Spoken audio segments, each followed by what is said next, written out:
Salutations, Futboleros, back again for the Champions League match review for this week, and it's great to be back at last. And I really do miss Champions League football for sure, and we are in the verge at the end of the season.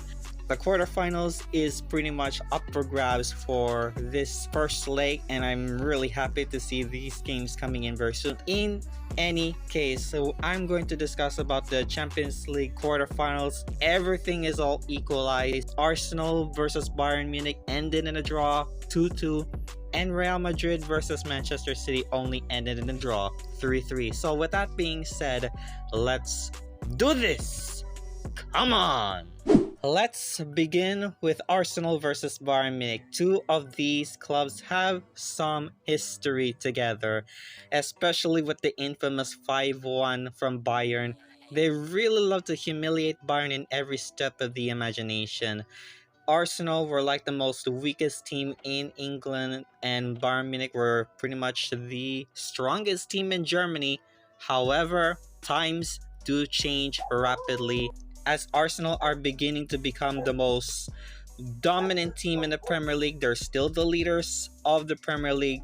However, for Bayern Munich, on the other hand, they have given up the title race and handed over to Leverkusen.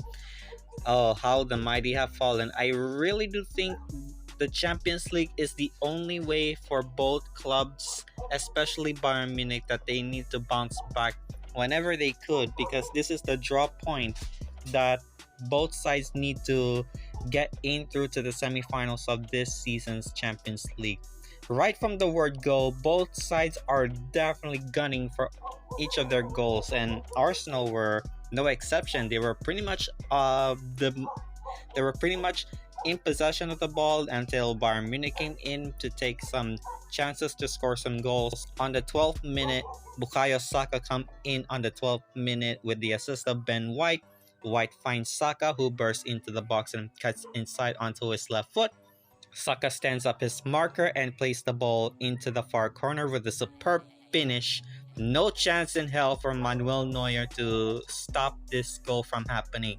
It was 1-0, first blood to Arsenal. But we segue through to the 80th minute as Bayern Munich equalized from the goal from a former Arsenal man, Serge Gnabry, from the amazing assist from Leon Goretzka. A great pass from Goretzka to Gnabry. Gnabry makes a run ahead of him and picks out inside of the box as he go one-on-one with Raya, and he fires into the back of the net, and we got ourselves an equalizer. 1-1, true level for both sides. First half was all in favor for Arsenal at this point. And right on to the 29th minute, there is a key moment that I really wanted to discuss, as William Saliba just tripped Sané into the ground, which led through the penalty awarded for Bayern Munich, and Arsenal players were left furious for this conundrum that went through. And onto the 32nd minute, the nightmare of North London, Harry Kane, come in and steps up to the penalty, and he scores it eloquently, 2-1.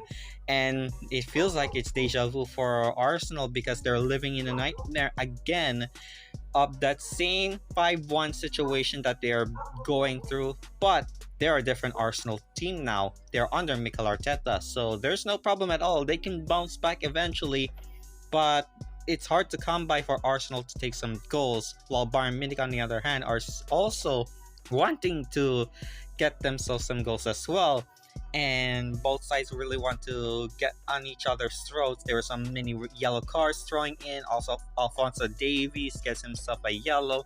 A lot of Arsenal players as well that did receive a lot of yellow cards. Also, same goes to Bayern, which really put up a lot of fight from both sides. They are pretty much all on the offense in this campaign. Then we progress through to the second half. Nothing much going on for both sides. Both Arsenal and Bayern Munich are looking to get some goals to equalize in this game. Arsenal were trying their absolute best to put this game to bed with an equalizer. Well, long and behold, on the 76th minute from Leandro Trossard, from the assist of Gabriel Jesus, the Brazilian with his samba footwork before finding Leandro in space inside the penalty area, Trossard strikes first into the bottom corner, and we got ourselves an equalizer. And now both teams needs to find themselves to break the deadlock. Bayern Munich are desperately trying to get this game to bed to put their name into this tally and for sure give them a little bit of advantage at their second leg at the Allianz Arena. Arsenal also, on the other hand, wanted to break the deadlock as well. They wanted to for sure give themselves a little bit of advantage against Bayern. And they were going to get themselves an advantage for sure on as the Bayern player committed a foul. However, Saka cries for a penalty, but the referee denied it and he says play on. Arsenal fans were really pissed off by this poor referee decision, and pretty much rightfully so. Overall, this game was so crazy and absolutely intense, but we all get to even more intense game coming your way very soon, which will we get to that one in a moment. The game between Bayern Munich and Arsenal was a crazy one at best. It really just shows how tough Arsenal is, while Bayern Munich are so desperate to get themselves even with their bitter rival. But Arsenal were, to me, in my opinion, were pretty much the only better team in my opinion, even though there were some signs of weaknesses from both sides. But to me personally, Arsenal was the de facto team that they were pretty much in the better spot than any other else. Overall, to me, in my opinion, Arsenal is the better team.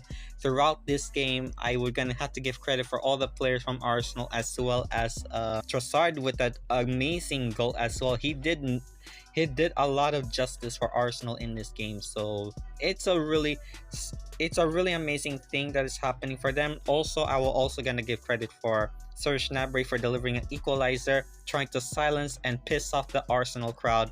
It was total housery, I have to say. This one is gonna go into my housery record in my Futbolero book.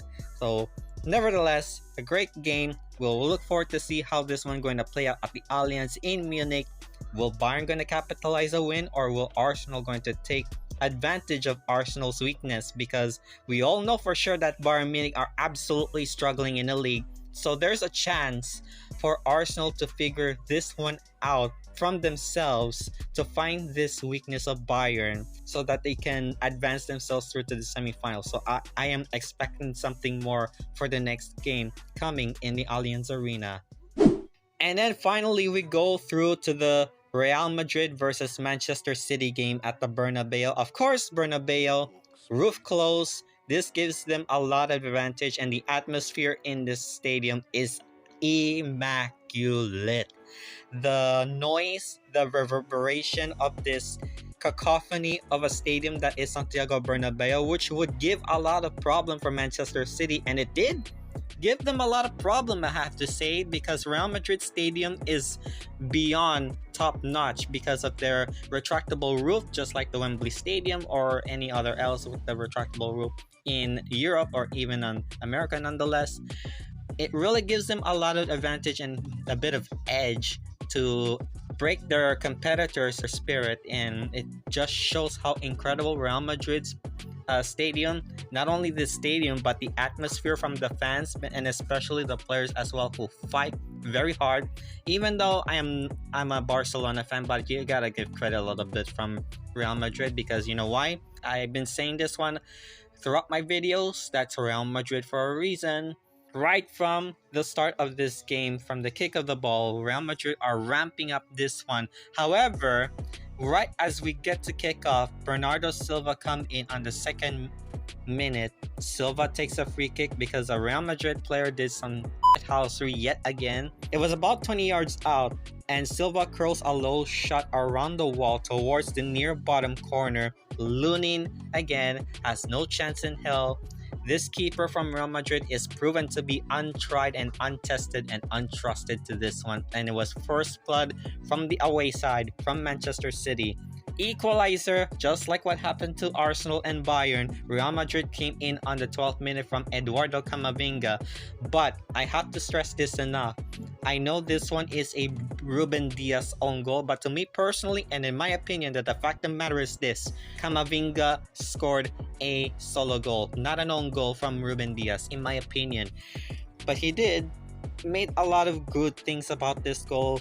He was about to score it for himself, but the ball made contact to Diaz and sends it to the target and flies into the bottom corner. But I know technically this is a goal from Camavinga and not an own goal. So take that what you will in the comments, because to me, I know this is a goal from Camavinga.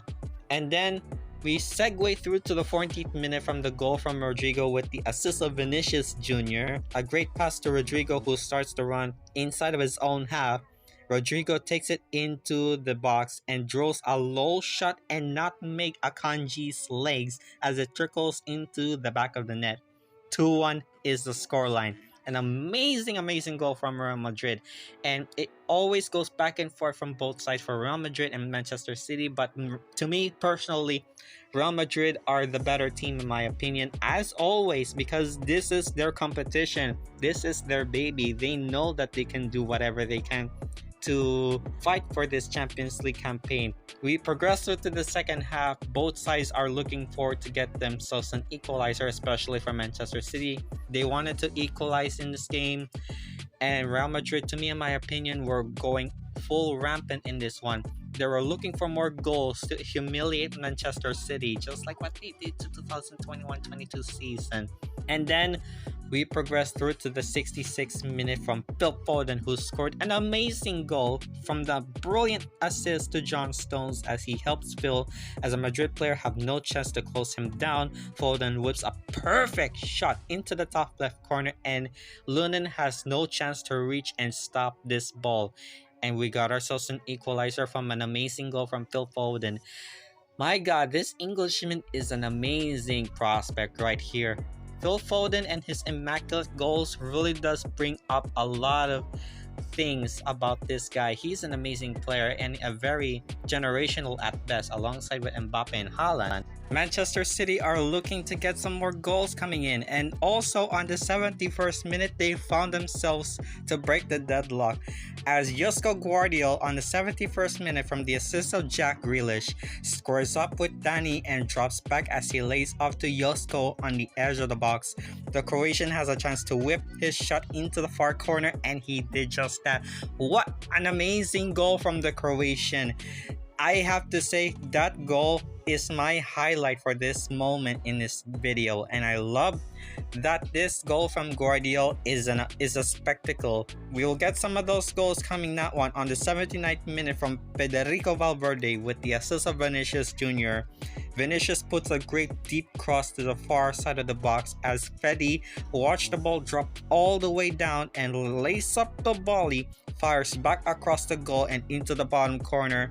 This volley is for sure going to put Zinedine Zidane a smile on his face, and we got ourselves a equalizer. 3-3 is the scoreline. Both sides wanted to break the deadlock. It still ended 3-3. There's nothing that the both sides can do about it because they have already wasted enough energy to break the deadlock. So the first leg ended in a draw. So both sides are gonna get themselves at least some breathing room for the second leg at the Etihad, and for sure Real Madrid are going to humiliate Manchester City, or it could be another way around for Manchester City, that they can humiliate Real Madrid in their own home. And I do believe this will going to end up in a Manchester City win. I mean, I'm going to put my hands up, and for sure I will going to believe in what Manchester City have done last season, and they're going to do whatever they can to do it again. But we all know what Real Madrid is capable of in this league, because they are still the leaders of La Liga, and the stack of roster is so amazing. When you got Bellingham, you got Rodrygo, you got Vinicius Jr.